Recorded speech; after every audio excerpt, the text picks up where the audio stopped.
Welcome to Time of Death. This video is for informational purposes and in no way meant to glorify or condone violence.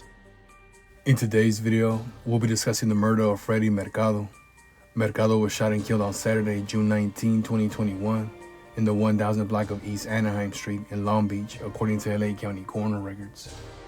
Ernesto Contreras was subsequently arrested and charged with the murder. The following is the evidence at trial.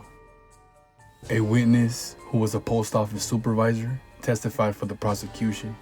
She was delivering mail on June 19, 2021 in Long Beach, California. She saw people in a sport utility vehicle put up to a corner and they were laughing and playing music. 4 people from the SUV walked into a store. There were 3 men and 1 woman, and they appeared to be drinking and having a good time. As they walked in, the girlfriend of defendant's brother warned the people in the SUV, "I'm just letting you know, you better let that shit go." Then defendant walked out of a motel with luggage toward an alley. Soon after, defendant walked back around the corner with a gun. Defendant walked toward the people from the SUV and said, "You want to keep fucking with me?" Defendant then shot one of the men in the chest. The witness was standing behind defendant when she heard 1 gunshot. The witness saw defendant raise his hand and shoot the victim, but did not see any blast from the front of the gun. There were no other visible weapons other than the gun defendant was carrying.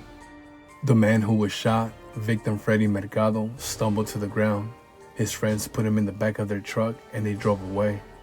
The jury saw a video of the SUV pulling up to the area before the shooting took place.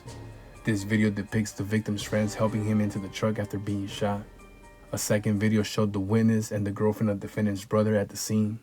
The second video also showed defendant at the scene holding an object in his right hand. The jury also heard a recording of detectives interviewing defendant. In the recording, defendant initially denied being at the site of the shooting because he was at a family party with his girlfriend. After being informed that there was a video recording, defendant said he went to the motel to help his brother move. Then defendant said that he helped his brother move without incident. Thereafter, defendant described being a target of gang members because he was a dropout. At the time of his testimony, defendant was 44 years old and had been a gang member since his teens. Defendant held an elevated position in the Mexican Mafia while in prison. Prior to leaving prison, he informed the Mexican Mafia that he wanted to leave the gang. In response, they marked him for death. After he informed the Mexican Mafia that he was leaving, the gang lit him on fire with flammable liquids, which burned his arms, back, torso, and chin. When he was no longer incarcerated, 2 men in an SUV shot at defendant while he was in his car with his daughter. Subsequently, defendant secured a gun that he kept in his car. The men shot at him from the SUV 45 to 60 days before the shooting at issue in this case. Defendant went to a motel to help his brother move out.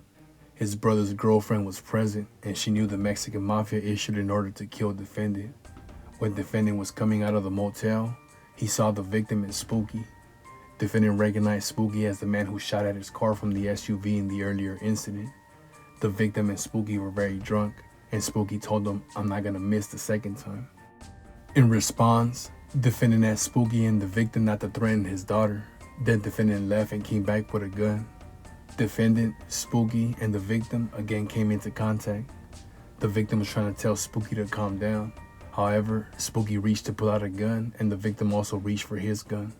Spooky shot his gun and defendant fired a shot in response, with both shots happening simultaneously.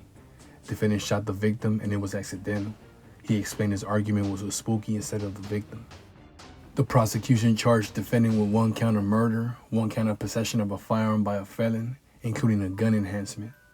Following the trial, the jury returned a guilty verdict for the charges of 2nd-degree murder and felon in possession of a firearm. The jury also found true the gun enhancement. The court sentenced defendant to 35 years and 4 months to life in prison. Freddy Mercado was 34 years old at the time of death.